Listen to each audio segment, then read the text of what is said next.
Creo que se salió, no, no lo veo. No sé si profe Perdomo tiene alguna opinión inicial mientras, no sé si Jaime se tuvo que ir y no me di cuenta. No, simplemente felicitar a Ricardo. Creo que fue una exposición muy agradable con énfasis en las cosas importantes. Este es un tema pues bastante importante porque pues como nos mostró Ricardo, no es algo que ocurra extraordinariamente, sino que ocurre con alguna frecuencia y el adecuado manejo de esta condición pues se requiere para que los resultados sean los que nos gustaría esperar siempre. Entonces, eso es lo que puedo aportar por ahora. Felicitar a Ricardo. Profe, mil gracias. Muchas gracias. Juancho, no sé si alguna opinión, a ti que te gusta este No, tema. nada, muy bien, muy concreta y muy clara. Sí, realmente muy bien llevada. Sí. Felicitaciones. Muy bien, profe Mulet también te manda felicitaciones por el chat. Muchas gracias. Bueno, pues este tema es bastante interesante y pues va bastante en línea con lo que vimos en la reunión anterior. Creo que aclaraste nuevamente los conceptos, creo que ya cada vez es más claro para todos en qué debemos orientar el manejo y la manera como desdoblaste las etiologías y llevaste bien el algoritmo, pues fue muy interesante. Entonces, pues si les parece, pasemos de una vez al taller que está básicamente lleno de ejercicios para que miremos cómo lo orientarían en la vida real. No sé, Ricardo, si los tienes ahí o... Sí, Sí, señor. listo, mil gracias. Entonces, el primer caso, lo voy leyendo para los que no están viendo bien la pantalla. Es un muchacho de 3 años que viene con diarrea y vómito de hace 2 días y dejó de orinar su producción normal. Cuando lo examinan, lo ven que está muy débil, que está como con tendencia a la somnolencia, definitivamente no tiene lágrimas, la piel se ve seca y está caliente. La frecuencia cardíaca es de 120, la tensión anormal para su edad. Le mandan unos paraclínicos iniciales donde se documenta un sodio en 160. Entonces, pensando en ese sodio en 60, se enfocan en los demás laboratorios, ven un potasio en 4,2, un cloro en 105, un calcio en 9,8, magnesio en 1,9, una glucosa en 110, una creatinina en 0,5. Y entonces también le toman muestras urinarias y encuentran una densidad urinaria de 10,30, un sodio en orina de 50, un potasio en orina de 12, una creatinina en orina de 30, un ácido úrico en sangre de 3,5 y en orina de 20 y calculan su peso al ingreso en 12 kilos. Entonces, deciden darle manejo a este paciente. El tratamiento que escogieron para ese momento fue un lactato de Ringer y estamos viendo el paciente en este momento que ustedes llegan a turno 24 horas después. Entonces, lo que les dicen es que el niño ha mejorado de los síntomas, está cada vez más despierto y más hidratado y les entregan los laboratorios de control de 24 horas donde ven que ya el sodio está en 140, el potasio está en 3,8, el cloro está en 98, el calcio en 9,2, el magnesio en 1,8, la glucosa en 100, la creatina en 0,4, el sodio en orina está en 60, el potasio en orina está en 20, la creatinina en orina está en 40. Les dicen que el volumen que recibió fue de 800 mililitros y que ha orinado 500. Entonces, las preguntas para este caso eran qué tipo de hipernatremia y por qué se le desarrolló, cómo les da el balance de tonicidad del niño en la medida en que lo están recibiendo 24 horas después y qué otra cosa o qué hubieran hecho ustedes diferente. Adelante, Gina. Buenas tardes para todos. Entonces, recopilando, tenemos un paciente de 3 años, perdón, con un cuadro gastroentérico, con signos de deshidratación y signos también de hipovolemia. Entonces, para realizar el abordaje de qué tipo de hiponatremia tiene, esa es como la primera pregunta que nos deberíamos hacer, cómo está el estado de la volemia. En este caso, clínicamente, como les decía, pues ya tenemos hallazgos de que está en un estado hipovolémico. Ahora bien, nos ayudamos de una osmolaridad sérica, no tenemos el valor del boom, pero tenemos sodio y glucosa, tratando de hacer como un aproximado a esta osmolaridad, pues sería alta en 326 miliosmoles por litro. Y el cálculo de la osmolaridad urinaria, tomándolo también a partir de la osmolaridad a partir de la densidad urinaria, pues nos quedaría en 1050, que también pues sería alta y mayor a a la osmolaridad plasmática. Podemos calcular el FENA también con esos datos. También tenemos el dato clínico que tiene una disminución en la producción de la orina. Entonces, también enfocándolo por ese lado, pues tenemos un FENA calculado que me da 0,5 menor a 1. Entonces, estaría en relación con una disminución del volumen, una afectación renal secundaria a la disminución de la perfusión renal. Entonces, como en el contexto del paciente, pues lo que tendríamos sería una hipernatremia hipovolémica secundaria a pérdidas tanto de agua como sodio, pero de predominio de agua libre y de origen gastrointestinal. Para hacer el balance de tonicidad, no sé si puedo compartirles el dibujo para explicar.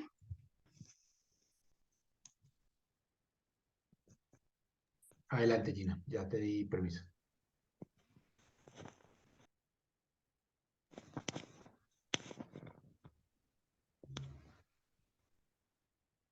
Ay, no puedo.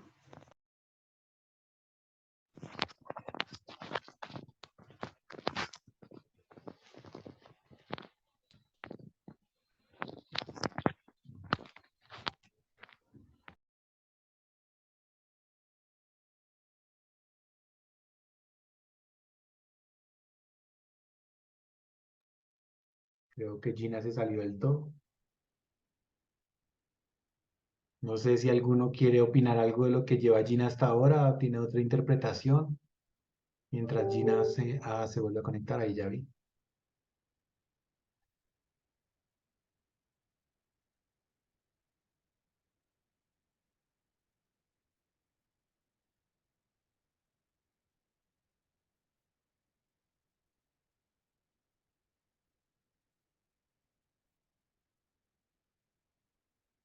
Ahí en el chat les hice una pregunta, no sé si la quieren responder por el chat o alguno quiere des- contestarla. La pregunta es si las deshidrataciones hiponatrémicas y hipernatrémicas tienen los mismos signos clínicos o son diferentes y por qué. Juanita.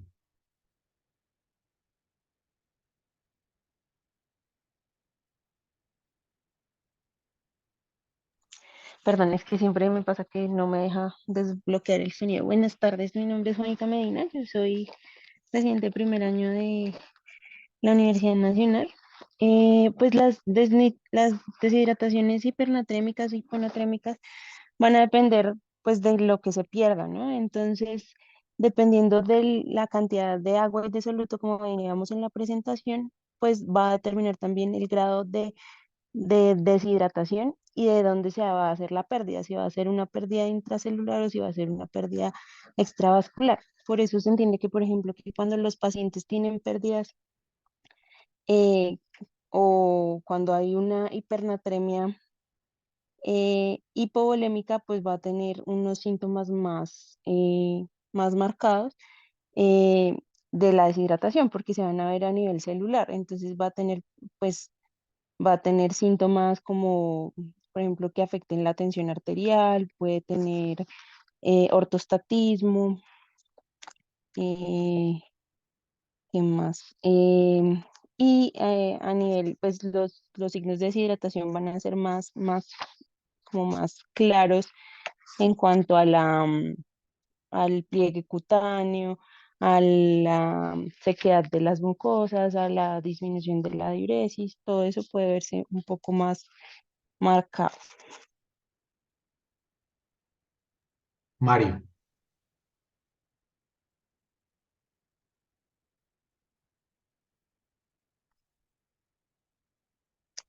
Buena tarde, mi nombre es Mauricio Reyes, residente de Cuidado Intensivo de la Universidad Nacional. Profe, buena tarde.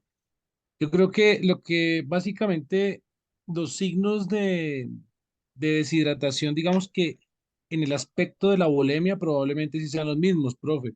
Es decir, lo que estaba mencionando Juanita, hipotensión, taquicardia, disminución del volumen urinario, quizás, digamos, los cambios en la turgencia de la piel. Pero como tal, los síntomas, digamos que en lo que corresponde a la anatremia, que son muy similares con alteraciones del estado de conciencia, con, eh, con alteraciones desde el punto de vista neurológico y demás, quizás sean un poquito más marcados en la hiponatremia, pero pues digamos que no van a cambiar fundamentalmente en la presentación porque pues es dominantemente neurológico lo que ocasiona la disnatremia como tal, ya sea en hiper o hiponatremia, profe, no sé si a eso se refiere básicamente. Bueno, Juanita dio un concepto, Mario dio otro. ¿Alguien que desempate o alguien que tenga otra opinión?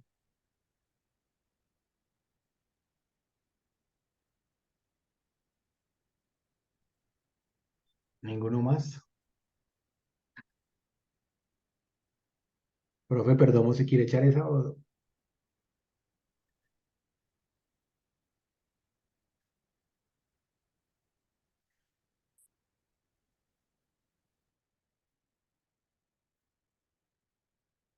Juanis? Allá no. Perdón, es que en la tablet es diferente. Entonces, en principio recuerden una cosa muy importante y es que en deshidratación los signos clínicos que típicamente usamos son algunos signos de, digamos, de pérdida de agua intracelular, que es, digamos, la incapacidad para producir lágrimas, la turgencia de la piel, que hablan más del compromiso, digamos, intracelular del agua, pero muchos de los efectos que también incluimos dentro de los signos de deshidratación tienen que ver con pérdida de volumen, o sea, manifestaciones vasculares. Y en las manifestaciones vasculares, las deshidrataciones hipernatrémicas, por lo que conservan o inclusive elevan la osmolaridad extracelular, tienden a tener menos pérdida de agua extracelular. Entonces el síntoma tiende a ser menos marcado. Entonces siempre recuerden que las deshidrataciones hipertónicas son más difíciles de diagnosticar porque la mayoría de los signos que utilizamos son signos extravasculares, no intracelulares. Entonces, por eso tienen que tener cuidado porque no se ven igual. Es mucho más fácil diagnosticar una deshidratación hiponatrémica que una deshidratación hipernatrémica. Entonces, no olviden nunca eso. Ahora sí, Gina, si quieres, ya tienes autorización para poner la pantalla.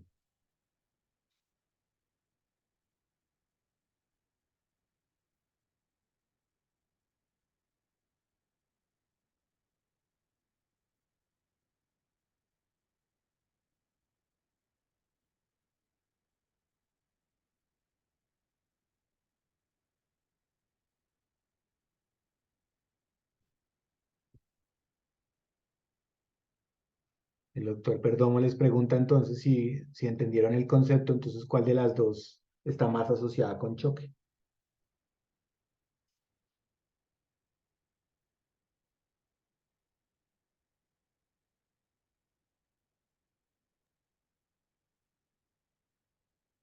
Profe, pues en teoría la hiponatrémica, porque pues como mencionó su merced ahorita, la hipernatrémica, digamos que la osmolaridad alta tendría a tener un poquitico más de, eh, no sé, como compensación de la parte hemodinámica, porque pues sostendría un poquitico más el volumen intravascular.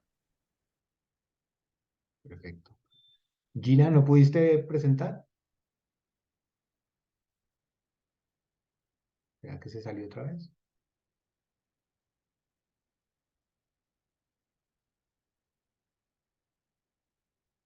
No, no me deja. No sé si en la desconexión pasada alcanzaron a escuchar la explicación o no. Del manejo no, porque no lograste presentar, pero si quieres, dala a capela y nos la imaginamos porque no pudiste ver la presentación, no pudimos ver lo que estabas tratando de mostrarnos. Bueno, entonces tenemos en los datos que nos dan que se hizo una infusión de lactato Ringer de 800 mililitros en 24 horas. Entonces tenemos que, pues en esta mezcla vamos a tener 130 mil equivalentes de sodio, o sea, 130 milimoles y 4 de potasio. Como no infundimos el litro completo, sino los 800 mililitros, pues vamos a tener 104 de sodio y 3,2 de potasio para un total de 107,2. En los egresos de solutos, entonces tendríamos, según los datos que nos dan de los electrolitos urinarios, un sodio de 60 por litro y un potasio de 20 por litro, pero como nos registra una diuresis de 500 mililitros, entonces sería la mitad, 30 de sodio y 10 de potasio. Esos sumados pues serían 40, entonces el balance de los 107,2 menos los 40 serían 67,2, que sería el total del balance de tonicidad. Y por aparte, el del balance hídrico, entonces tendríamos 0,8 litros infundidos menos los 0,5 litros de diuresis, sería un balance positivo de más 0,3 litros. Entonces, la otra pregunta, eso puede ser, sería por balance de tonicidad. La otra pregunta dice que cómo podríamos Gina, espera. hacer. Y con esos datos, ¿cuánto debiera entonces cambiado el sodio del paciente? ¿Cuánto era la balanza eh, de la tonicidad cuando empezó y cuánto sería cuando con esos líquidos que le pusiste? Tendría que haber bajado, espera, es que ese dato no lo calculé. ¿Alguno hizo el cálculo de la tonicidad del paciente, de cuántos osmoles tenía al principio y cuántos debían quedar al final? Mario. Profe, yo le calculé más o menos 1.344 miliosmoles en el total y con los líquidos administrados se le sumarían más o menos 75 milimoles, lo cual, digamos que al hacer el cálculo con la nueva agua corporal total me daría un delta más o menos de 5,7 miliequivalentes por litro. Será lo que uno esperaría más o menos que cambiar. ¿A todos les dio igual que a Mario?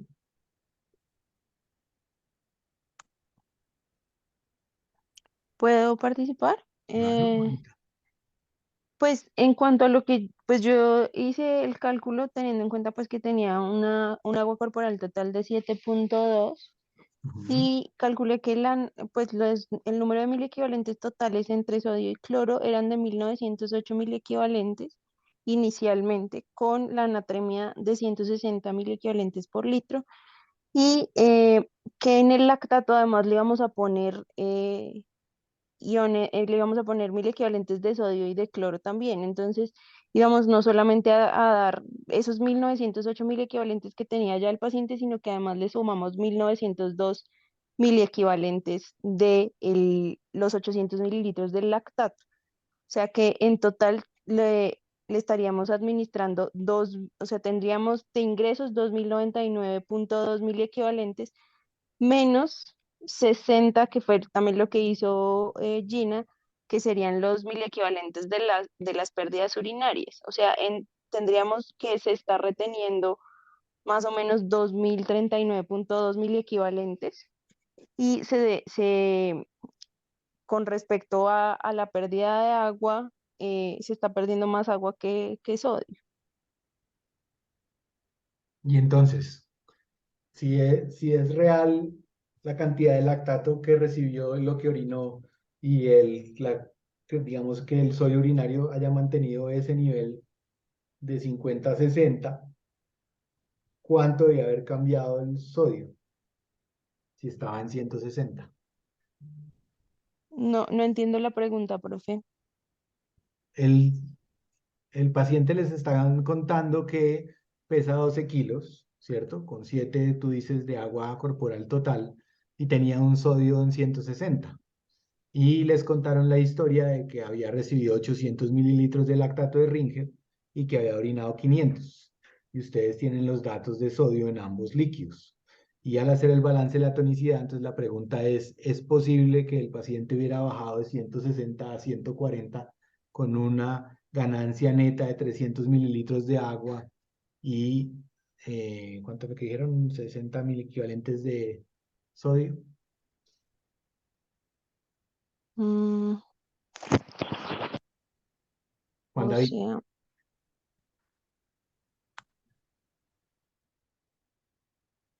Hola, buenas tardes. Juan David Bustos, residente de primer año de la Universidad de La Sabana. Realmente el balance no sería, digamos, para tener un sodio al final de 140 mil equivalentes en las 24 horas, Primero, partiendo de lo que hablaba Ricardo en la presentación, sería un cambio un poco abrupto y si yo hago el balance de tonicidad, realmente me daría 163.2 mil equivalentes por litro al final del balance de tonicidad, teniendo en cuenta que quedaron pues en el sistema 67.2 mil equivalentes de sodio y después de haber infundido esos 800 cc de lactato y 300 cc de agua, lo que aumentaría el agua corporal total a 7.5 litros en el caso, que me permitiría calcular al final 163.2 mil equivalentes. Pues Perfecto. lo Bien, tengo. muchas gracias. Entonces, en principio, ojo con eso. ¿Sí? A uno le pueden decir muchas cosas en la vida, pero eso quiere decir que no están haciendo algún cálculo bien. ¿Alguno dentro de la propuesta de otro tratamiento que propusieron ustedes?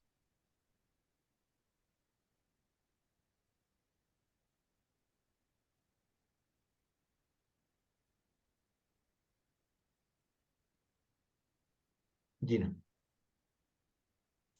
Entonces, yo había planteado que hiciéramos primero la corrección de la bulimia, del estado de la bulimia y la perfusión por medio de bolos con solución salina normal. Entonces, pues uno según la respuesta que tenga el paciente.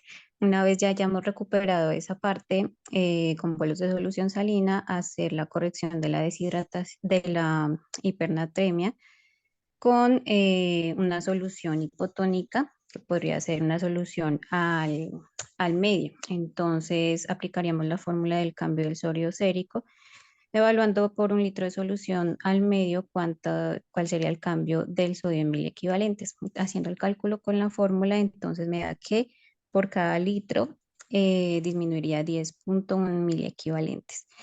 Si deseamos hacer un descenso del sodio a una velocidad de 0.5 mil equivalentes por hora para 24 horas, sería un total de 12 mil equivalentes. Entonces, y para ello tendríamos que infundir 1.200 mililitros de solución al medio. Entonces, eso en un goteo de 24 horas, pues serían 45 cc hora de solución al medio, pues previo haciendo la corrección de, del choque y de la hipovolemia.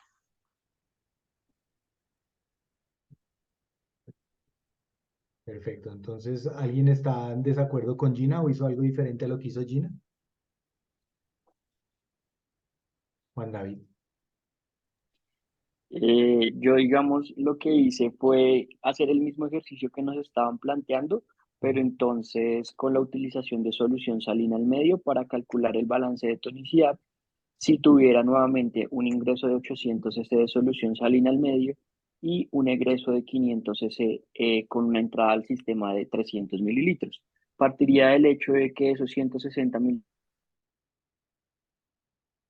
equivalentes iniciales tendría un total de 152 mil equivalentes, que dentro del sistema, si aporto 800 cc de solución salina al medio, serían 62 de ingresos de sodio con 0 de potasio y tendría una excreción pues, de 40 que ya lo habíamos calculado previamente. Eso diría que en el sistema quedarían 22 mil equivalentes. Si eso, digamos, a esos 1.152 le añado sus 22 mil equivalentes y luego lo divido entre el cambio del agua corporal total, que serían 7.5, daría que al final de esas 24 horas tendría un cambio que llegaría a 156 mil equivalentes por litro, pero solamente teniendo en cuenta el balance de tonicidad como con los datos que nos dieron de administración de líquidos totales. Perfecto. O sea que ni siquiera con los líquidos que te pusieron, casi ni poniéndolos en agua destilada, serías capaz de corregir el sodio hasta 140. Exactamente. Muy bien. ¿Alguien hizo alguna otra propuesta?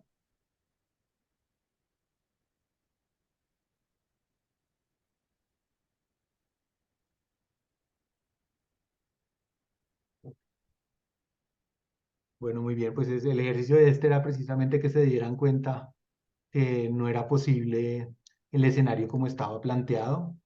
En principio, podían haber inventado muchas razones, por ejemplo, que este paciente está tomando agua libre, está traficando agua, y eso explica por qué puede orinar 500 habiendo apenas recibido 800 con un sodio en 160 y haber llegado ligúrico. Probablemente no estoy de acuerdo con Gina en la medida en que probablemente este paciente no necesita bolos de líquidos porque no tiene signos clínicos de choque y como les explicamos previamente, la deshidratación hipernatrémica no suele manejar choque o no suele manifestarse con choque. Podrían poner bolos para corrección rápida de deshidratación, pero pues aquí habrá que tener cuidado con la natremia, que pueden corregirla rápida sin ningún problema en teoría por el tiempo de evolución, pero en general nadie lo hace por el riesgo. Y probablemente todos estemos de acuerdo en que sea mucho más sencillo ponerle más agua que sodio, aunque en principio el lactato Ringer para este paciente es una solución hipotónica. No sé si les queda alguna duda, alguna pregunta de este ejercicio. Pensé que la iban a coger más. Realmente no pensé que los fueran a enredar tanto. Profe, perdón. Yo sé que es entrar en minucias, pero cuando ustedes hacen el cálculo de los osmoles, deben asumir qué tipo de deshidratación tiene el paciente, porque estoy viendo que a todo le aplican el 60%. O sea, ustedes asumieron que el agua corporal de este niño es 12 por 0.6, 7.2 litros. Y yo estaría en desacuerdo con ese cálculo. Entonces, siempre traten de asumir desde el punto de vista clínico qué grado de deshidratación hay. Yo insisto en que el cuidado primario es fundamental en los niños. Entonces, cuando ustedes conocen el peso de estado sano de un niño y lo enfrentan cuando está en un estado de enfermedad, pueden tener un acercamiento más preciso a la cantidad de agua que ha perdido el niño. Así, vamos a suponer, es un lactante que hace 15 días estuvo en un control de niño sano y ese día pesaba 7.200 y él les llega con 6.900 gramos. Entonces tiene una claridad de cuál es el grado de pérdida de agua que ha tenido el niño.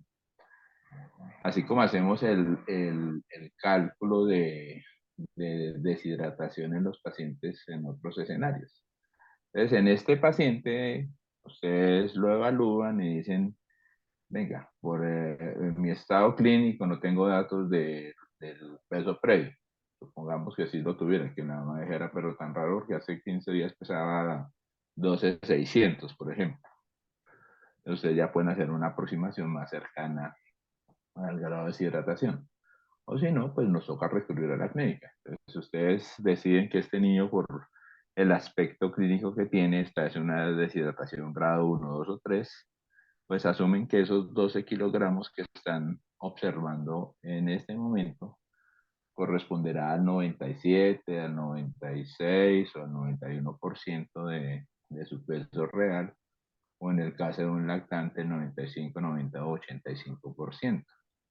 Y a partir de eso, entonces sí calculan cuántos osmoles con relación al agua real que tiene el niño, es lo que tiene, para ustedes poder hacer el cálculo más preciso de qué mezcla sería la ideal para hacer la corrección del déficit de agua y de osmoles que seguramente tiene el caso que nos mostró el doctor Vázquez.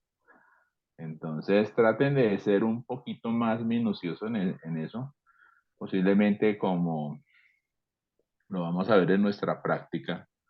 Muchas veces sucede que el niño llega con trastorno electrolítico y en la angustia del turno alguien le dejó colgado ahí un lactato de Ringer a un goteo para una deshidratación 2 sin sospechar que tuviera disnatremia, y cuando uno lo va a evaluar, el niño se ha venido corrigiendo solito. ¿Por qué? Porque pues afortunadamente a veces el riñón sabe más de nefrología que el cerebro del intensivista o el pediatra, pero nosotros sí debemos estar muy seguros de acompañar a ese niño para que el riñón haga las cosas a la velocidad que debería hacer y no a las velocidades que el riñón quiere, que seguramente un riñón juicioso querrá llevar la corrección hidroelectrolítica a lo más rápido posible. Entonces traten de desglosar eso un poquito más, porque a veces creo que asumimos que todos los seres humanos tenemos 60% de agua corporal total. Y también lo señaló que pues posiblemente con la epidemia de obesidad que ustedes van a vivir más frecuente cada día, van a tener que empezar a considerar que muchos niños su agua corporal ya no sea el 60, sino pudiera ser tan bajito como el 50%.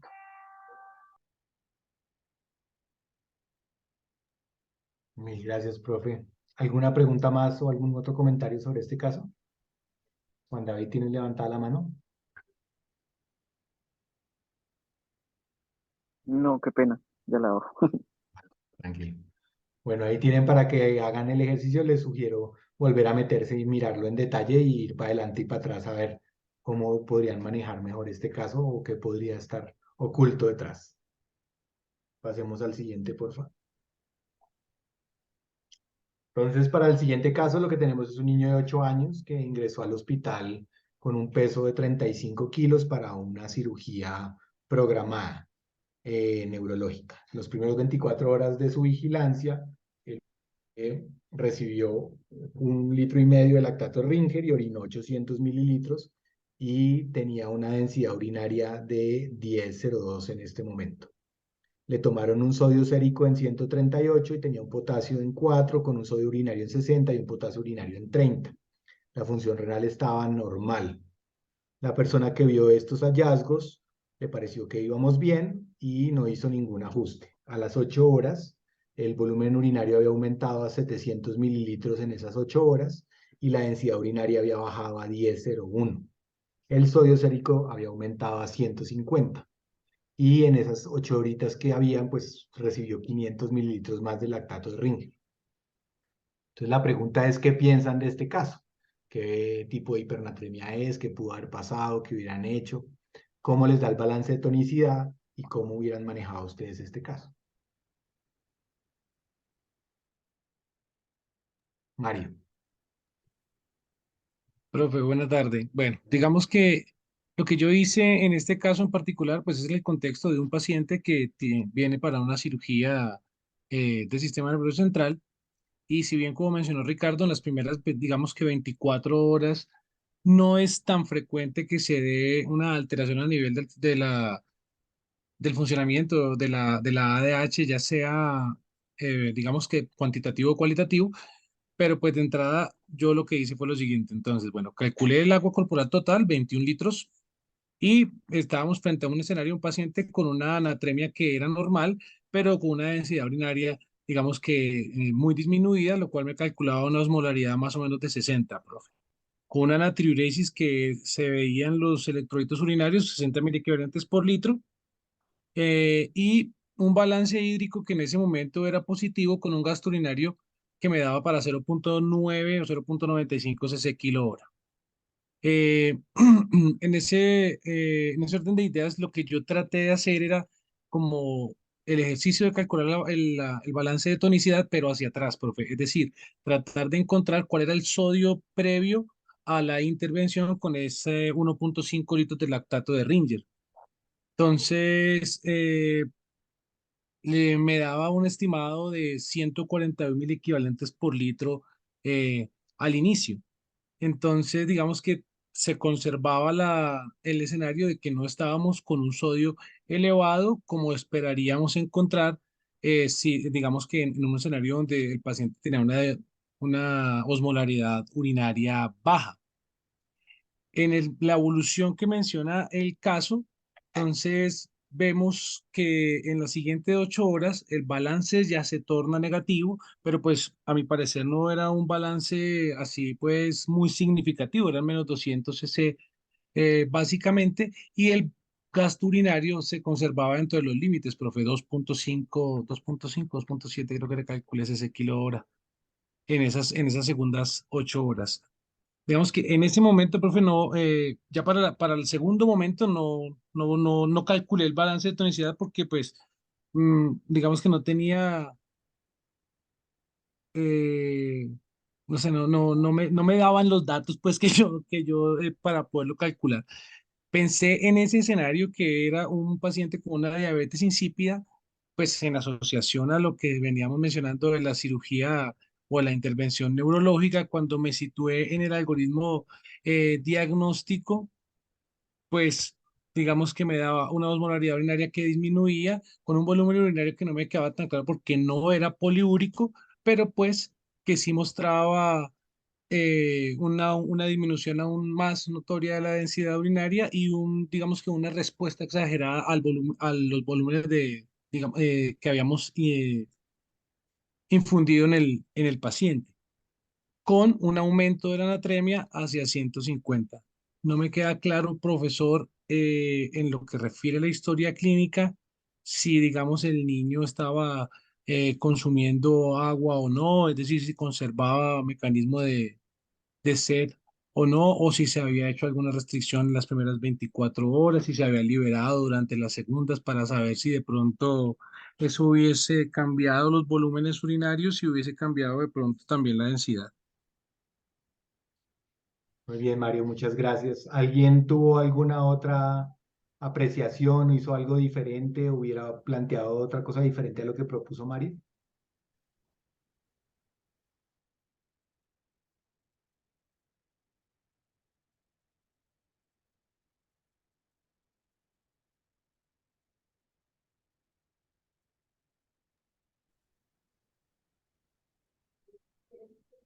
¿Ninguno? Gina.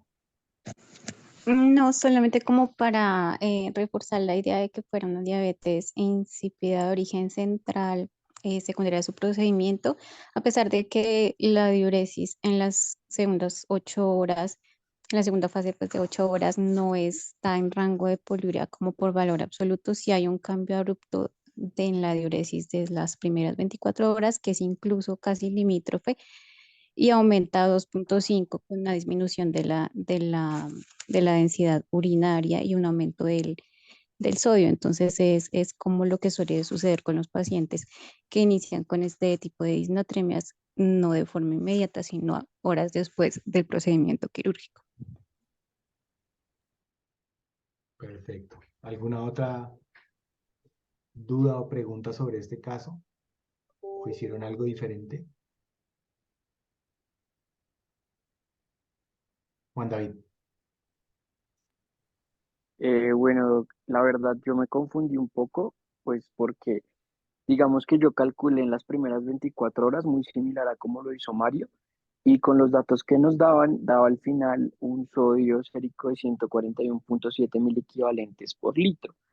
Como me daban los datos de las siguientes 8 horas, lo que hice fue esos 142 mil equivalentes, cuántos mil equivalentes era en total con la nueva volemia, en teoría, pues sin tener, digamos, en cuenta la apreciación del profe Perdomo, que sería de 21,7 litros, que entonces daría 3.081,4 mil equivalentes.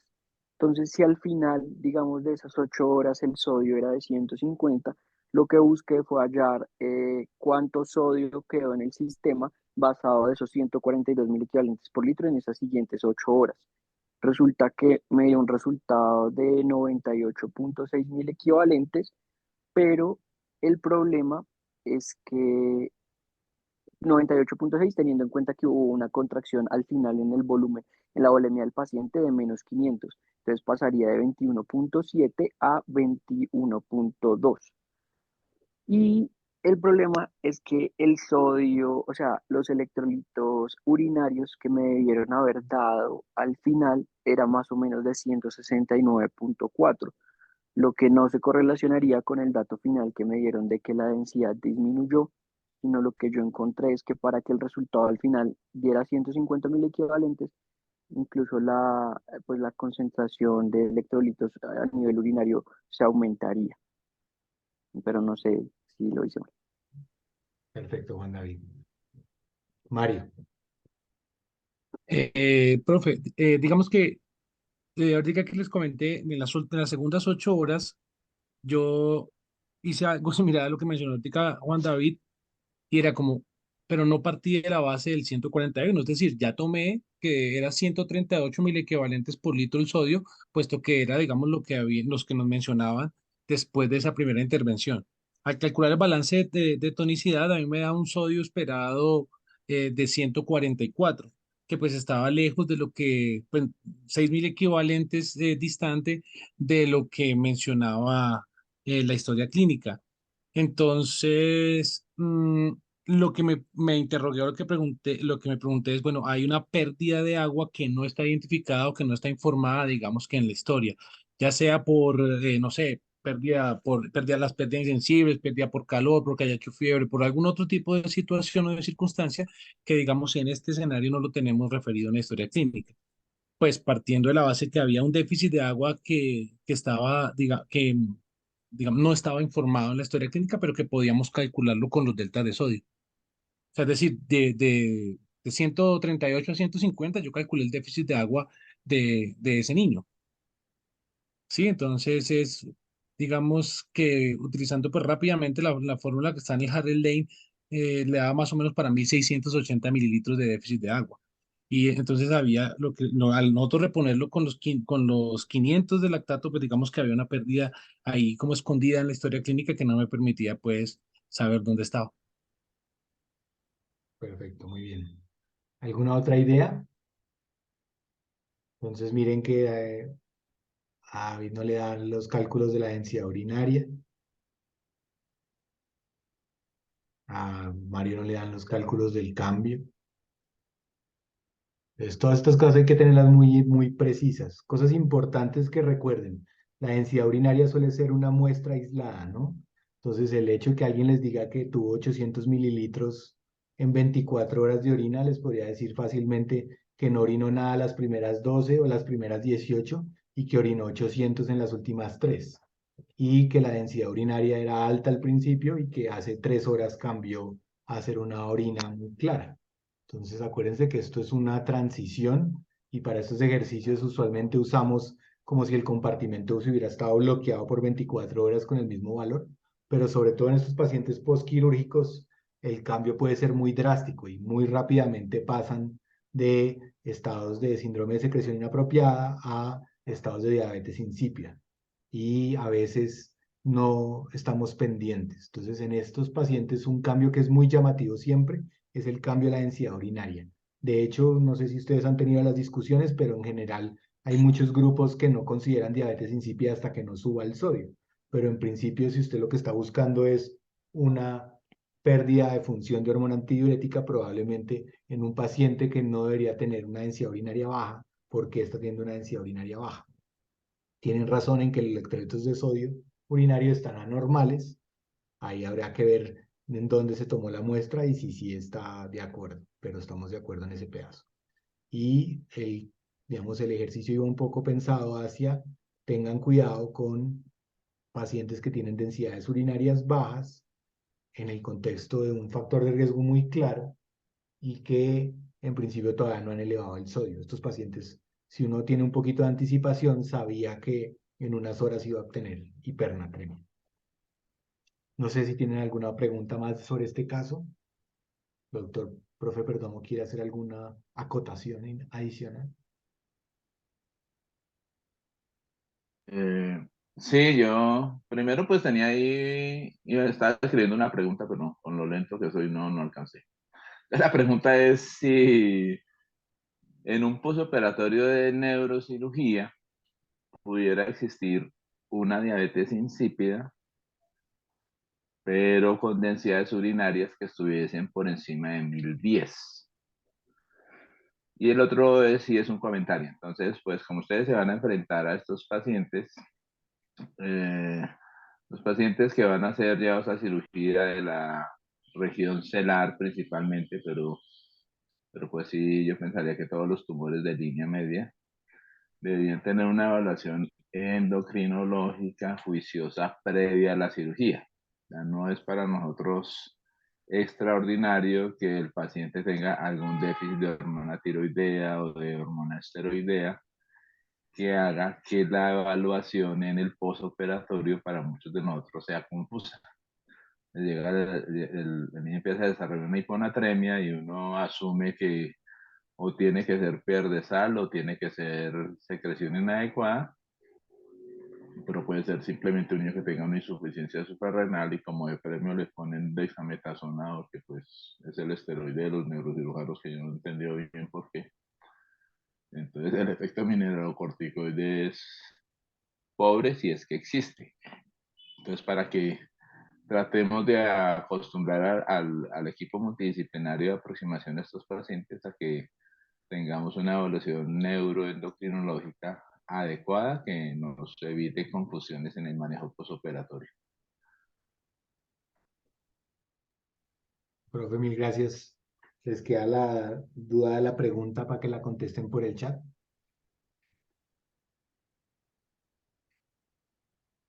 Si quieren, pasemos entonces al tercer caso.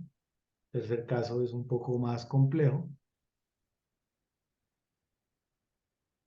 Es una niña que tiene 5 años y que llega con historia de infección respiratoria, deshidratación, no está comiendo bien y lleva 3 días así. Tiene antecedentes de que nació prematura, tuvo síndrome de dificultad respiratoria neonatal, enterocolitis necrotizante. Cuando llegó al sitio donde la recibieron por primera vez, encontraron que tenía el sodio en 176, el potasio en 3,4, el cloro en 137, el bicarbonato en 26, la glucosa en 165, la urea en 33 y la creatinina en 0,8. Tenía además proteínas totales en 7,2 y una albúmina en 4,6 con un calcio total de 4,5 y unas transaminasas normales. Y al mirar la orina, ven que tiene una densidad urinaria de 10-20, tiene algo de cuerpos cetónicos, proteinuria, nitritos negativos, estearasas positivas y leucocitos positivos. Entonces, con estos datos, las personas que lo recibieron no tenían manejo especializado, entonces deciden montarle un lactato de Ringer y la mandan para otro centro.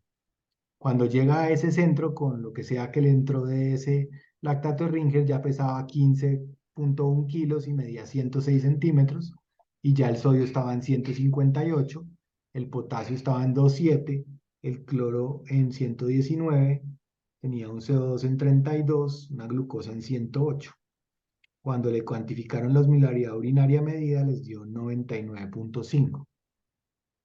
Hicieron estudios adicionales y dentro de todos los estudios se encontraron que tenía una una actividad renina normal, una aldosterona baja, un cortisol normal, una TSH levemente elevada con una T4 libre normal. Y ellos deciden empezarlo a manejar con una solución salina normal más un reemplazo adicional oral de cloruro de potasio y deciden ingresarla a la unidad de cuidado intensivo pediátrico para darle manejo. Al segundo día del ingreso, el sodio ya había disminuido a 155 y la producción de orina estaba significativamente elevada. Más o menos el cálculo le daba que daba 8 mililitros por kilo por hora. Deciden entonces, ante la sospecha de una diabetes insípida, hacer una prueba de tonicidad, que desafortunadamente el papá decide al final de la prueba darle agua y entonces deciden que la prueba no es sugestiva y deciden repetirla. Entonces la repiten a las 18 horas y hacen una segunda prueba, que es la que están viendo ahí. Entonces, en principio, ¿qué piensan de este caso? ¿Cómo les dan sus balances de tonicidad en lo que pueden interpretar? Y en el caso específico, pues, ¿qué es esto de las pruebas de deprivación de agua y cómo se analizan o cómo se estudian y qué piensan de estos resultados que están exponiendo? Marco. Bueno, hola, muy buenas tardes. Mi nombre es Marco Fidel Sierra, soy fellow de cuidado intensivo pediátrico de la Universidad de La Sabana. Pues bueno, digamos que para analizar este caso, es un caso pues que tiene como varios momentos. Inicialmente decimos que se trata de una paciente de 5 años con una historia pues importante de ser pretérmino, 29 semanas, muy seguramente hospitalizada pues en la unidad de cuidado intensivo neonatal, con una historia de una enterocolitis y un síndrome de dificultad respiratoria neonatal. Se encontraba cursando pues con 3 días de evolución, como lo mencionó pues el profe, un cuadro respiratorio leve, deshidratación e hiporexia pues como entre los datos más relevantes.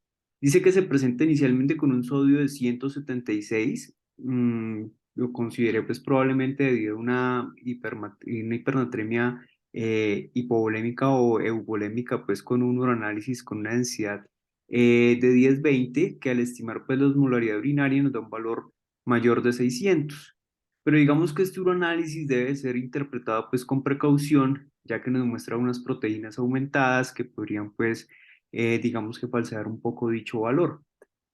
Con unos niveles de albúmina séricos normales, unas pruebas de función hepática que estaban normales. Por tal razón también considero muy poco probable pues que esa proteinuria sea pues por de pronto por algún síndrome nefrótico, algún síndrome que esté llevando pues a una disminución de esos niveles. Además muestra también una piuria evidente, sin mencionarnos pues si tenemos en una bacteriuria, a pesar de que los nitritos son negativos. Recordemos que hay bacterias que no cuentan pues con la nitrato reductasa, y nos dan aparte de eso el valor de osmolaridad urinaria posteriormente 99.5 miliosmoles por kilo, la cual digamos que estaría baja. Es un valor que nos orienta más de pronto hacia una hipernatremia euvolémica, probablemente relacionada pues con una diabetes insípida versus tal vez una polidipsia psicógena. Como les dije, este caso pues tiene como varios momentos. Tiene una creatinina con una tasa de filtración glomerular alterada, según la fórmula pues de Schwartz modificada, me da 62.5, y una relación buncreatina mayor al 20%, seguramente está cursando con algo pues de una falla renal, probablemente de origen prerrenal. Se indicó manejo, como lo mencionó el profe, con lactato de Ringer, sin conocer pues como el tiempo que recibió dicha solución hasta el traslado al segundo centro asistencial, ni el valor pues que recibió durante ese traslado. Ya en el segundo centro conocemos algunos datos de peso, talla y electrolitos pues de control, que siguen siendo, sobre todo el tema del peso, pues si uno lo relaciona con la edad, estaría un poco pues por debajo de lo que nosotros esperábamos encontrar. Vemos un sodio en 158, con una diferencia de más de 18 miliequivalentes por litro, seguramente en el contexto de una paciente a quien ya se le ha iniciado como esa corrección tal vez de la deshidratación que inicialmente presentaba con ese lactato de Ringer, que como les digo, no tenemos como claramente un dato pues claro de cuánto fue lo que se le administró específicamente hablando. Se realiza un cálculo también de una osmolaridad urinaria baja, como lo habíamos mencionado previamente, con una actividad renina normal, un cortisol normal, una función tiroidea normal, pero con una aldosterona baja. Se inició manejo con una solución salina, una reposición de potasio bioral, y ya en el segundo día el paciente muestra una poliuria de 8 cc por kilo hora, con un sodio de 155 miliequivalentes por litro, razón por la cual digamos que se realiza pues la prueba de tonicidad del agua, la cual pues la vamos a interpretar más adelante. Digamos que por todo lo anterior y sin haber realizado inicialmente los cálculos del balance de tonicidad del agua, considero pues una alta probabilidad, y enfocados pues como con el tema del ejercicio pues que estamos haciendo, que el paciente esté cursando probablemente con una deficiencia de argina vasopresina o una DIC, que probablemente pues origine de origen central, la cual se caracteriza pues por una disminución de esa liberación de esa hormona antidiurética, lo que resulta probablemente en un grado variable pues de poliuria. Digamos que esa falta de ADH puede verse a trastornos que actúen en una o más de los sitios pues implicados de esa secreción de ADH. Y recordemos además que en el contexto actual de nuestro paciente y algunas pues de las etiologías que menciona la literatura, está por ejemplo la infección por citomegalovirus, toxoplasma, la encefalitis viral, las meningitis pues bacteriana, relacionados, como les digo, con su antecedente específicamente de prematurez, y que seguramente estuvo pues hospitalizado en la unidad de cuidado intensivo neonatal. También puede aparecer en cuadros de hipopituitarismo congénito, pues considero que es muy poco probable, con afectación pues, de otras hormonas hipofisiarias, como por ejemplo los casos de la displasia septo-óptica, razón por la cual muy seguramente se le solicitaron pues como todos los estudios del eje en mención que ya los dijimos.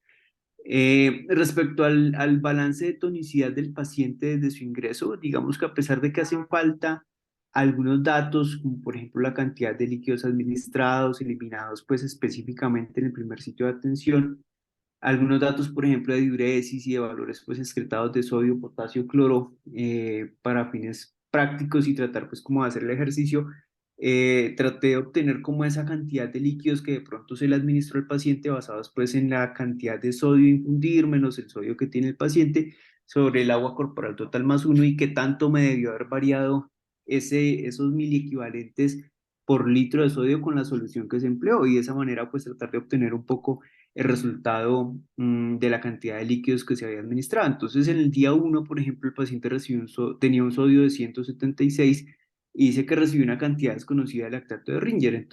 Entonces cuando aplicamos esta fórmula con lactato de Ringer, 130 miliequivalentes menos 176, pues que era el sodio del paciente sobre el agua corporal total más uno del paciente, me da un sodio a perder, por llamarlo de alguna manera, de menos 4.6 miliequivalentes por litro. El sodio que tenía ya en la segunda institución era de 158 miliequivalentes, es decir, que tenemos un delta del sodio de 176 al sodio de 158 de más o menos 18 miliequivalentes. Y como recibió lactato de Ringer, entonces digamos que hacemos la fórmula, una ecuación, una regla de 3, en donde si un litro de lactato de Ringer me disminuye para este paciente 4.6 miliequivalentes de sodio, ¿qué cantidad? El sodio, perdón, que tiene de los 18 miliequivalentes que había disminuido, qué cantidad de lactato de Ringer fue lo que me generó ese cambio. Entonces eso me da un total aproximado de 4 litros, más o menos 3.913 mililitros. Entonces con ese valor obteníamos un nuevo resultado para el agua corporal total, que si antes eran 10, perdón, antes eran 9, cuando sumo pues los 4 litros de más que han ingresado pues al sistema, tenemos un agua corporal total ahora de 13 litros. Se indicó manejo con solución salina ya en el segundo centro asistencial, con un control de sodio de 155. Igual sucede exactamente lo mismo, no sabemos como qué cantidad de solución salina recibió para llevar ese sodio hasta ese valor de 155, y hacemos igual la misma fórmula y obtenemos un resultado de que el sodio a infundir menos el sodio del paciente sobre el agua corporal total más uno, que para este caso ya son 13 litros más 1, 14, me da aproximadamente 0.28 miliequivalentes por litro que debió haber cambiado el sodio con la infusión de solución salina. Entonces hacemos igual la regla de 3. Tenemos un delta de 3 miliequivalentes por litro de solución, me da un total aproximadamente de 10 litros de solución. Entonces tenemos un paciente ahora con un agua corporal total de 24 litros, pues digamos que el peso actual del paciente, pues obviamente me va a cambiar partiendo de que, o tratando, como les digo, de extraer datos de ese agua actualmente, muy probablemente pese ahora 40 kilos después de todo el agua pues, que se le ha administrado, de todos los líquidos, perdón, que se le han administrado. Para establecer los líquidos eliminados, teníamos una diuresis, que era el único dato que tenía. El resto del tiempo lo asumí como una paciente oligúrica, con una diuresis de 8 cc por kilo por hora, para un total con el nuevo peso de 7.680 cc para 24 horas. Entonces hacemos el cálculo de los líquidos administrados menos los líquidos eliminados, me da un balance total de 6.4 litros en cuanto al balance. Entonces, haciendo pues como los datos y el balance final, tenemos un peso inicial del paciente de 15 kilos con una corporal total inicial de 9 litros, unos líquidos administrados de 14 litros, unos líquidos eliminados de 7.6 litros, pero un agua corporal total final de 15.4 litros. Digamos que es un poco difícil pues tratar de establecer como la cantidad del sodio infundido y el potasio y el cloro infundido, debido a que pues como los tiempos, como les digo, pues no nos los dieron pues para este ejercicio. Pero si nosotros hacemos pues como el cálculo de tonicidad, pues muy seguramente pues vamos a tener unas variaciones bastante interesantes, bastante importantes en el resultado final de los miliequivalentes que quedan, si pues hubiéramos de pronto obtenido algunos datos adicionales. Y respecto pues finalmente como a la tercera pregunta de que cómo se hace e interpreta pues una prueba de privación de agua y qué piensa respecto a la que se realizó en este caso. Entonces, digamos que el fundamento de esta prueba pues es la privación del líquido para poder lograr esa hipertonicidad pues del plasma. y comprobar esa capacidad de concentrar la orina en respuesta pues a esa deprivación.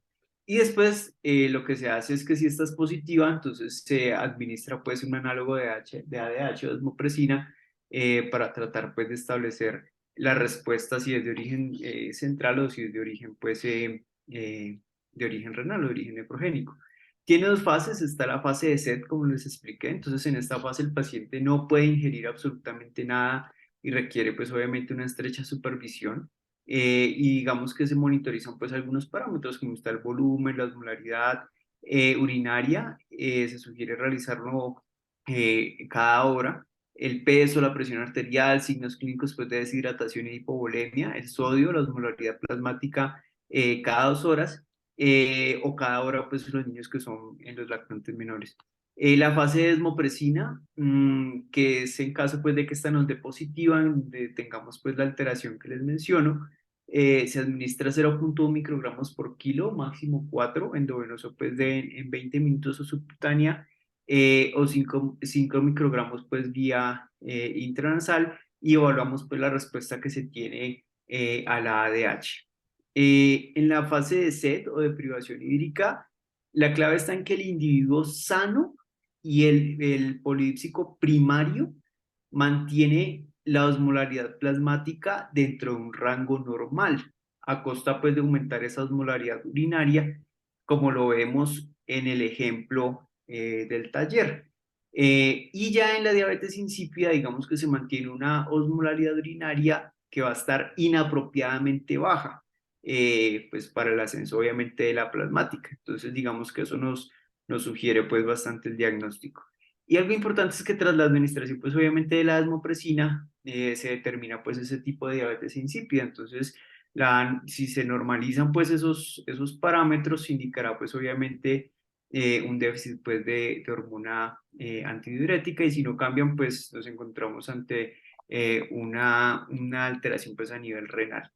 En la polidipsia primaria, digamos que es donde los niveles de esa ADH pues están como suprimidos, también se concentra pues obviamente la orina tras la administración de desmopresina, por lo que es muy importante evaluar esa fase de sed previa para poder distinguir obviamente entre una entidad y la otra.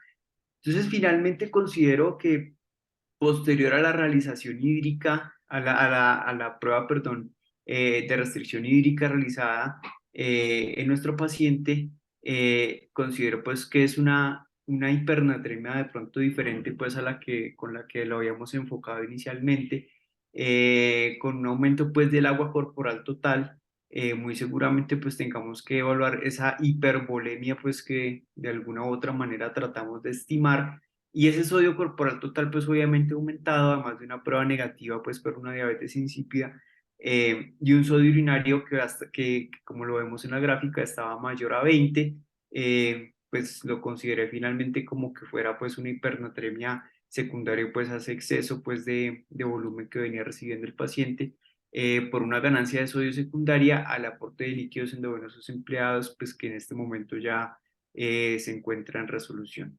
Ese fue como el análisis que hice respecto al caso. No sé si alguien tenga algo diferente y no sé pues si realmente lo hice bien, porque como les digo, muchos de los datos que se trataron de obtener, pues trataba de extraerlos de acuerdo a las fórmulas y de acuerdo pues a la interpretación que se realizaron de las diferentes pruebas. Muchas gracias. Perfecto, Marco, muchas gracias. Se nota que hiciste el esfuerzo de analizarlo en detalle. ¿A alguien le dio algo diferente? ¿Encontró algo diferente? ¿O no está de acuerdo con algo que haya mencionado Marco?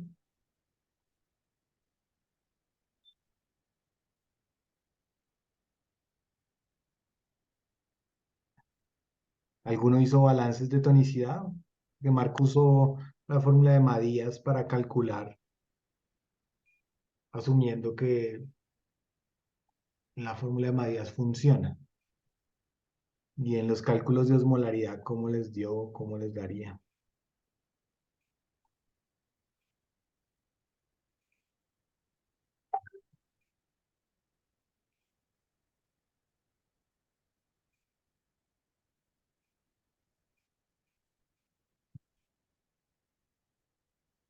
No, ninguno.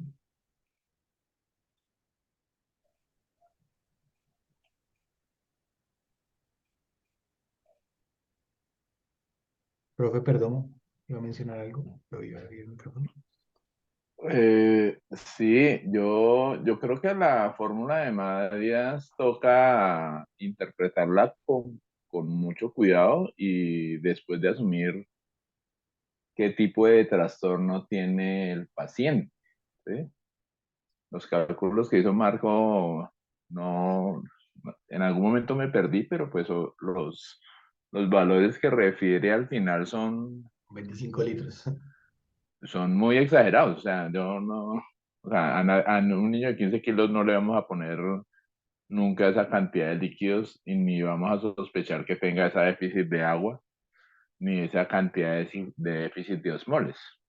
Entonces hay que interpretar las cosas con base en qué tipo de trastornos sentimos que tiene el niño, saber si es una hipernatremia con sodio corporal total disminuido, normal, aumentado, porque pues cada uno de ellos necesitará un valor, una reposición diferente, una aproximación diferente, y entonces para saber que todo tiene su lógica y no simplemente acoplarse a una fórmula y, y lo que salga en la fórmula hacerlo, porque pues como vemos los resultados, yo pensé que estaba oyendo mal, pero creo que sí salieron unos valores muy exagerados para entender pues que eso no corresponde a lo que se debería hacer.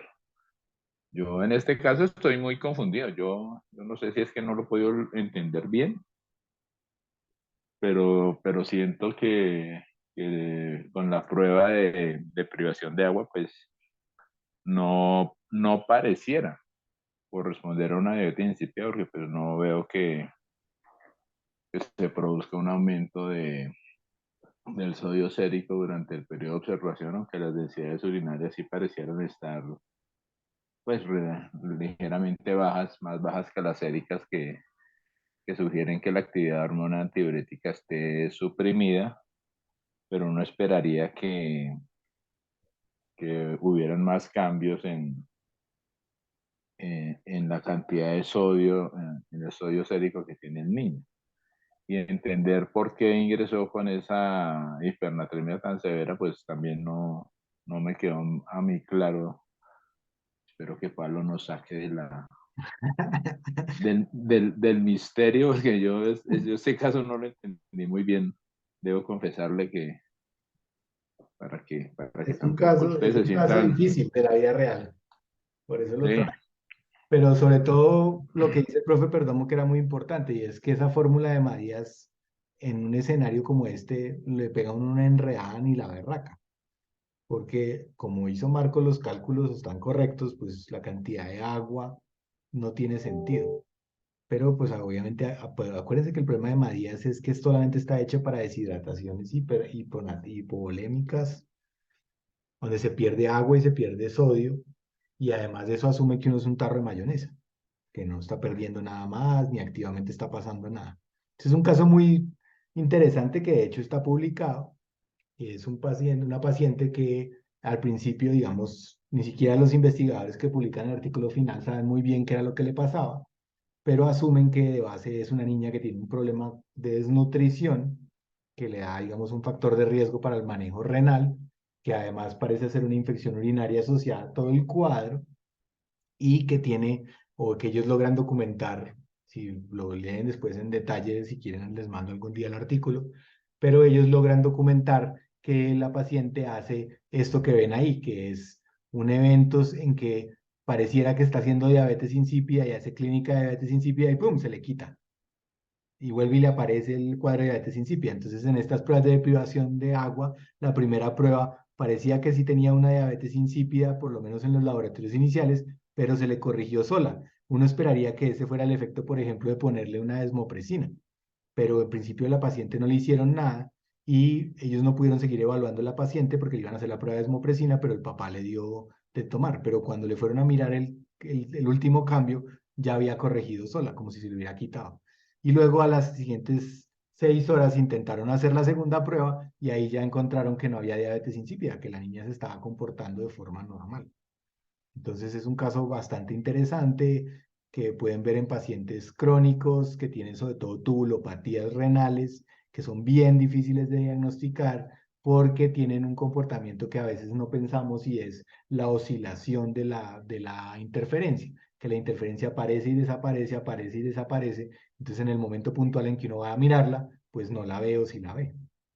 ¿Listo? Entonces este caso era interesante por eso les dije desde el principio que era difícil y de todas maneras felicito a Marco porque intentó hacer el esfuerzo de buscarlo y como viste nadie quiso opinar, lo cual quiere decir que todos estaban igual de confundidos que tú, entonces no te angusties.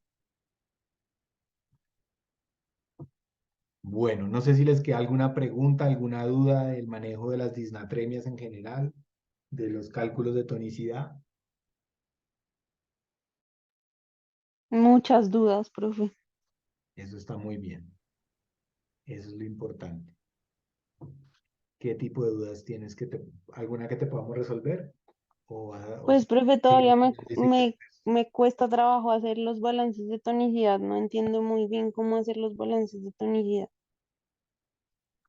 ¿Qué te parece que es la parte difícil, Juanis? Como determinar al final, o sea, realmente si la resta que estoy haciendo de los electrolitos, o sea, eso que por ejemplo decía Juan David, que el cambio debía ser de tantos electrolitos, o sea, de tantos mil equivalentes, según el peso y el ingreso del agua, eso no lo entiendo. Digamos que el cálculo de las tonicidades tiene que ver con osmolaridades de base, asumiendo agua corporal total como medida de dilución, y luego lo que ganas o lo que pierdes son líquidos, en el que pierdes agua y pierdes osmoles, o ganas agua y ganas osmoles. Y al final vuelves y calculas y vuelves y redistribuyes.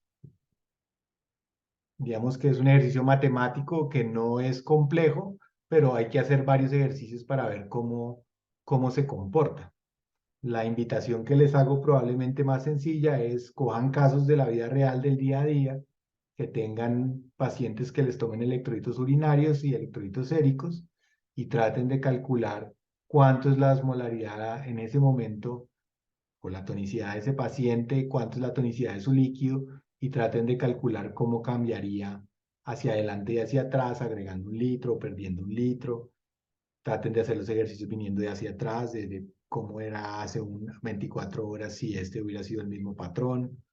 Ese ejercicio que vimos que hicimos. Yo creo que, digamos, el punto teórico del cálculo de las tonicidades no es complejo en la medida en que son solamente cálculos de cuánta agua en cuánto sodio total o cuántos electrolitos totales tónicos en cada una de las soluciones. Pero creo que pues digamos, después de muchos años de oírlos hablar de tonicidad y eso creo que es más un ejercicio de matemáticas, de hacerlo varias veces y hacerlos varias veces.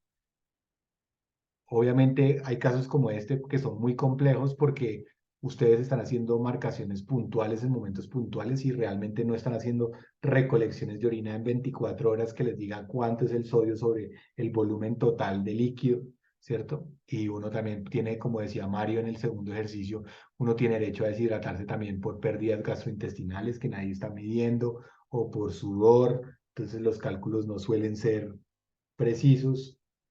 Si además de eso tienen errores preanalíticos de los laboratorios, pues tienden a tener más confusiones. Pero en principio, digamos, el ejercicio matemático de hacer estos cálculos es relativamente eh, fácil de adquirir una vez hagan muchos ejercicios. No sé, profe, perdón, si hay algún otro tipo. A mí es lo único que se me ocurre por ahora.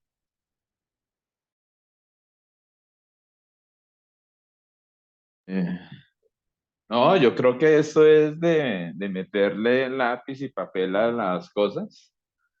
Yo a veces los reto a que veamos cómo ciertas aproximaciones que hemos recibido de enseñanzas en los primeros años se alejan tanto de las realidades que vemos. Es una cosa muy sencilla es cuando uno pregunta cuáles son los requerimientos diarios de sodio de un paciente y Minutos después le pregunta a uno al reciente, "Venga, ¿usted ya calculó cuánto sodio le puso ayer a este niño en esas mezclas de antibióticos, sedación y los famosos líquidos basales?" Y nos llevamos sorpresas de administrar entre 4 y hasta a veces 10 veces más de los requerimientos basales, lo cual supondría a uno que sería un reto impresionante para un riñón manejar una sobrecarga tan importante de osmoles, y muchas veces los pacientes ni lo sienten. Entonces, tenerlo en cuenta. A mí, por ejemplo, me entra preocupación como la idea de que todos los pacientes deben recibir soluciones isotónicas se ha extendido tan ampliamente que yo siento que para los niños recién nacidos, cuya madurez renal les impide hacer concentraciones urinarias mayores a 600, 700 osmoles, la administración de la famosa destroza en solución salina puede ser una sobrecarga de osmolar muy alta para un niño. Y lo mismo tenerlo en cuenta para las consideraciones de la alimentación, que a veces también tenemos ese entusiasmo en sobrealimentar a los pacientes y no consideramos que la sobrecarga de nitrógeno puede llevar a que la cantidad de osmoles que reciban los niños por la alimentación los lleve a que el riñón quede sobrecargado de trabajo que no pueda asumir, sobre todo en las etapas tempranas de la vida. Entonces, hacer ejercicios, tomarse el tiempo de 5 minutos, venga, a ver, este niño recibió ayer 1800 de Ringer, más tanto en salina, más esta transfusión, venga a ver, orinó. Si ustedes cuentan con la realización de multisticks en sus unidades como parte de algunos signos vitales, ver, venga, la densidad urinaria que está teniendo este niño es suficientemente alta o demasiado bajita para lo que yo supondría que implicaría la carga osmolar que le estoy dando, y irse acercando a la interpretación de las alteraciones que tienen estos niños. Profe Perdomo, mil gracias. Profe Bustos, nos encanta tenerlo por acá. Cuéntenos. Buenas tardes. Bueno, pues lo que dijo el profe Perdomo en cuanto a los recién nacidos, pues yo trabajo en cuidado intensivo neonatal, ustedes saben, y nosotros en recién nacidos nunca utilizamos soluciones de inicio de isotónicas, siempre son hipotónicas, porque recuerden muy bien que los recién nacidos tienen las pérdidas insensibles muchísimo más aumentadas, y esas son pérdidas insensibles que son más agua que sodio, y ellos tienden a hacer hipernatremia, es decir, de 10 niños neo recién nacidos que llegan deshidratados, por ahí 3 o 4 tienen el sodio alto, y sodios de 160, 170. Entonces nosotros no usamos soluciones isotónicas excepto muy raras ocasiones, si el paciente está en choque por alguna causa, de pronto un bolo, si acaso, pero el resto utilizamos soluciones hipotónicas. Y nunca, pues, hemos medido el sodio, siempre medimos el sodio a todos los niños que les ponemos líquidos endovenosos con soluciones bien hipotónicas, y no hemos tenido casos de hiponatremia en los miles de niños que hemos tenido ya en la unidad cointensiva del policlínico. Y la otra es que eso del sodio también es importantísimo porque, por ejemplo, debemos tener en cuenta algo, es los niños desnutridos severos. Pues como algunos saben, tuve la oportunidad de ayudar ahí en algo a hacer el lineamiento nacional de desnutrición, y tuve la oportunidad de ver por todo Colombia, que me la pasé yendo y viendo niños desnutridos. El comportamiento de estos niños es totalmente diferente a los niños que solemos ver. Y lo digo ¿por qué? Porque los últimos datos de desnutrición del país están aumentando y nuevamente está aumentando la mortalidad. Entonces, nada más les digo que ayer aquí a urgencias, pues por allá me asomé, pues a veces me asomo a ver qué hay por ahí de los residentes y había un niño de 16 meses de 4 kilos en Veracatío que vive allí a las 3 cuadras de este hospital. Pues el niño con marasmo típico, que pues ya los pediatras de hoy en día de las grandes ciudades como esta no ven casi, pero llegó acá y le tomaron de todo. Y entre ellos pues le salió el sodio en 111, 112. Entonces yo alcancé a bajar, pero ya le han puesto un bolo de solución saline al 3%. Entonces yo dije que no, que ese niño lo dejaran quieto, que los niños con desnutrición marasmática o kwashiorkor, ellos van a tener eso y que nosotros solo se lo podemos corregir. Llevan 2 o 3 meses o 4 meses sin comer, entonces pretendemos subirle todo rápidamente. Pues ese niño tuvo la oportunidad, Mario, pues afortunadamente él estaba anoche ahí en la unidad de cuidado intensivo. Y solamente con darle la leche de fórmula F75, esos niños se les corrige el sodio.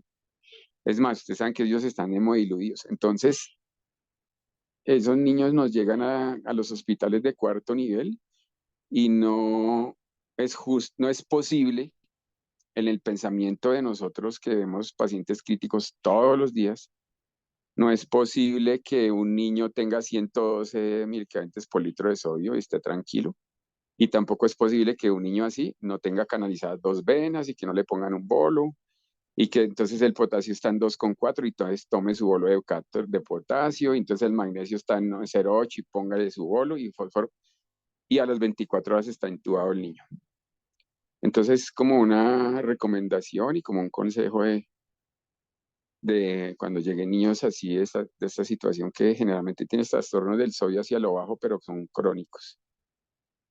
Y con solo la alimentación que les hizo falta durante 3 meses, despacio, claro, por supuesto, iniciada lentamente con las fórmulas que recomienda la Organización Mundial de la Salud y que pues, están en el lineamiento, se empieza a corregir. Porque si no, después hace un síndrome de realimentación a las 72 o 96 horas y se mueren por las consecuencias de esto. Y pues muchas gracias por haberme invitado, pues porque esto de trastornos del sodio de todos los días uno sigue aprendiendo y sigue aprendiendo uno con los pacientes y como dicen ustedes, hacer ejercicios todos los días, que pues uno lo seguirá cometiendo errores, pero la práctica es lo que hace que uno los disminuya. Muchas gracias. Profe Bustos, mil gracias. Juancho. Bueno, para una cosita, entonces como dice el profe también, alteraciones del sodio no significa sacar la fórmula y creo que tenemos varios ejemplos de que no se trata de eso, de llegar, sacar la fórmula, calcular cuánto es y poner lo que dice la fórmula. Entonces siempre acuérdense varias cosas, como dijeron, el estado de hidratación, el estado de volemia, el estado de nutrición y otra cosa muy, muy, muy importante y es el tiempo en el que se produjo esa alteración, porque eso es lo que me va a dar la pauta a mí para ver qué tan rápido voy a hacer la reposición. Porque si bien es cierto, siempre tenemos ese límite que nos ponen, pero no necesariamente tiene por qué ser así en pacientes con alteraciones del sodio rápidamente, pues que progresan muy rápidamente, esos pacientes también se pueden reponer muy rápidamente. Y un ejemplo de eso son ese paciente como el segundo ejercicio que llega a las primeras 8 o 24 horas posoperatorio y todo va muy bien, pero resulta que en 4 horas ese sodio que estaba en 143, 144 pasa a 157 y no tenemos necesariamente por qué esperar 24 o 48 horas para reponer ese sodio nuevamente. O el otro ejemplo también es el de los pacientes con muerte encefálica, que es otro capítulo distinto del cómo se maneja ese tipo de pacientes, pero en los que la instauración rápida de la hipernatremia con el desorden asociado también se puede hacer de una manera muy rápida. Entonces, acuérdense también siempre del tiempo, como el caso de este niño. Entre más tiempo se demore, pues más tiempo me voy a demorar yo en reponerlo, pero si es algo agudo, reponerlo también agudamente está bien. Sí, no tenemos por qué ceñirnos a ese límite que nos pone de las 12, 24 horas.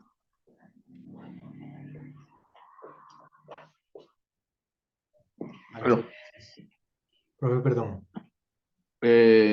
Sí, muy importante a propósito de lo que señaló Juan David, los pacientes en muerte cerebral hay que ser extremadamente juiciosos en el manejo del sodio, no que porque ya tienen diagnóstico de muerte cerebral no tratemos de hacer una corrección adecuada, porque los resultados de la viabilidad de los órganos en los pacientes que salen de un cuerpo hipernatrémico y son trasplantados a un cuerpo que si tiene falla hepática o falla renal, usualmente es hiponatrémico, ese cambio brusco repercute sobre el funcionamiento de esos órganos.